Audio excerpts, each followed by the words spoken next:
सुने बड़े गौर से। हम खुदा के कलाम को सुन रहे हैं। मैं आपको एक बात प्लीज, अब खुदा का कलाम हो रहा है, खुदा की आवाज को सुनने वाले हैं।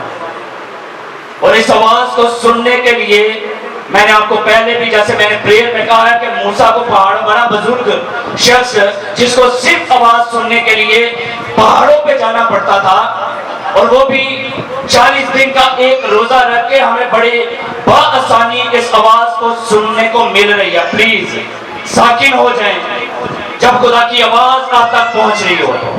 इसका एक एक लफ्ज बड़ा कीमती है जो खुदा आपसे मुखातिब है। मैं इसको किस तरह से एक्सप्लेन कर सकूंगा मैं नहीं जानता, लेकिन अगर डायरेक्टली मेरा और आपका यीशु आपसे मुखातिब है तो इससे बड़ी क्या बात हो सकती है कि वो आपसे बात कर रहा है। तो वो क्या बात कर रहा है? जी पढ़िएगा प्लीज दोबारा। जब वो ये बातें कह रहा था जी, तो ऐसा हुआ कि भीड़ में से एक औरत ने पुकार कर उससे कहा, जी, मुबारक है वो रहम जिसमें तू रहा। कहती है मुबारक है वो रहम जिसमें तू रहा, यानी वो पेट जिसमें तू रहा। यीशु को एक औरत कह रही है कि मैं तुझे मुबारक कह रही हूं, उस पेट को मुबारक कह रही हूं, उस रहम को जिसमें तू रहा। अब ये मुबारक कह रही है उसको, और आगे क्या कहती है? जी प्लीज। और वो छातियां जो तूने चूसी, उन छातियों से जिनसे तूने दूध पिया, कहती है वो मुबारक है। ये अल्फाज इतने इंपॉर्टेंस रखते हैं, इतने अहमियत के हामिल है कि जब आप खुदा की इस आवाज को सुनेंगे, यीशु के इन अल्फाजों को सुनेंगे, तो आप जानेंगे कि वो आज हमसे क्या कहना चाहता है। जी प्लीज। ये औरत उन बातों को, उन चीजों को सामने रख रही है, उनकी अहमियत को ज्यादा बेहतर जान रही है, लेकिन मेरा और आपका यीशु हमसे क्या कहता है? जी, उसने कहा हाँ, मगर ज्यादा मुबारक, हाँ मगर ज्यादा मुबारक वो है जो खुदा का कलाम सुनते और हालेलुया, मगर ज्यादा मुबारक वो है जो खुदा का कलाम सुनते और उसके ऊपर अमल करते हैं। खुदा यीशु खुद मुखातिब है इस औरत के साथ, और क्या कहता है? कहता तू मुझे कह रही है मुबारक, तू मेरी माँ को कह रही है मुबारक, तू उसके राह को कह रही है, तू मेरे दूध पीने को मुबारक कह रही है, लेकिन मैं तुझे ये बताऊं कि ज्यादा मुबारक वो है जो मेरे कलाम को सुनता और उसके ऊपर अमल करता, वो ज्यादा मुबारक है। हालेलुया। यीशु ने इसकी अहमियत को बताया है कि मेरे कलाम की इंपॉर्टेंस है। बात किसकी हो रही? औरत किसकी बात कर रही थी? मुकद्दमा मरियम की बात कर रही थी। कहती है मुबारक है वो रहम और वो छातियां जिससे तूने दूध पिया। लेकिन उसने कहा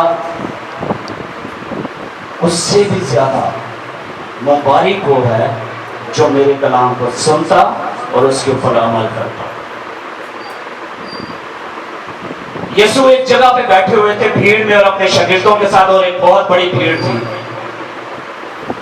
और यीशु की माँ और उसके भाई जो हैं बाहर आते हैं, और कोई जाता है पैगाम देता है यीशु को, और यीशु को कहता है कि बाहर तेरी माँ और तेरे भाई तुझसे मिलना चाहते हैं। तो यीशु क्या कहते हैं? यीशु कहते हैं कि मेरे भाई बहन वो है जो मेरे कलाम को सुनते और उसके ऊपर अमल करते हैं। वो रिश्ते और तल्लुक को जाहिर करता है। वो कहता है मेरा तल्लुक किसी और के साथ नहीं है, मेरा तल्लुक, मेरा रिश्ता उनके साथ है जो मेरे कलाम को सुनते और उसके ऊपर अमल करते हैं। मेरा रिश्ता उनके साथ है। साड़ी स्थिति ये सुना कैसे बनी है? कैसे बनी है? यही कलाम है जिसने हमारा राब्ता उसके साथ करवाया है। यही कलाम है जिसने हमारा रिश्ता उसके साथ कायम किया है। कोई और वसीला नहीं है। वसीला कौन? कितने वसीले हैं? कहता दुनिया में कोई दूसरा नाम बख्शा नहीं गया, एक ही नाम है जो सब नामों से आला है। और कौन सा नाम है वो? यीशु नाम, जो सब नामों से आला है। उसने कहा एक ही नाम बख्शा गया, और इसीलिए खुदा के कलाम में लिखा है उसने अपने सब नामों से ज्यादा इज्जत अपने कलाम को बख्शी। कहता शरीयत की ये किताब तेरे मुंह से हटने ना पड़े, बल्कि दिन और रात तुझे इसी का ध्यान है। कब कब रहता है दिन और रात, दिन रात गुजर जाती है, दिन गुजरते हैं, महीने गुजर जाते हैं, साल गुजर जाते हैं, लेकिन हमारी जुबान के ऊपर शरीयत की ये किताब आती नहीं है।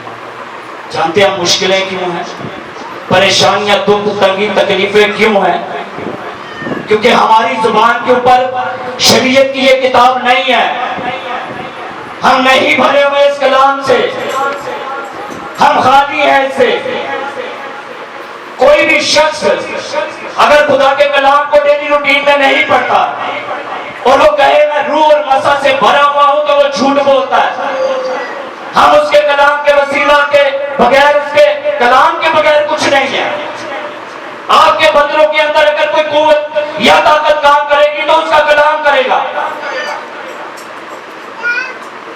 और अगर कलाम खोला जाए महीने के बाद, एक हफ्ते के बाद, और हम कहें रूह और मसा से भरे हुए हैं, तो क्या ये बात हकीकत है? है हकीकत ये? नहीं,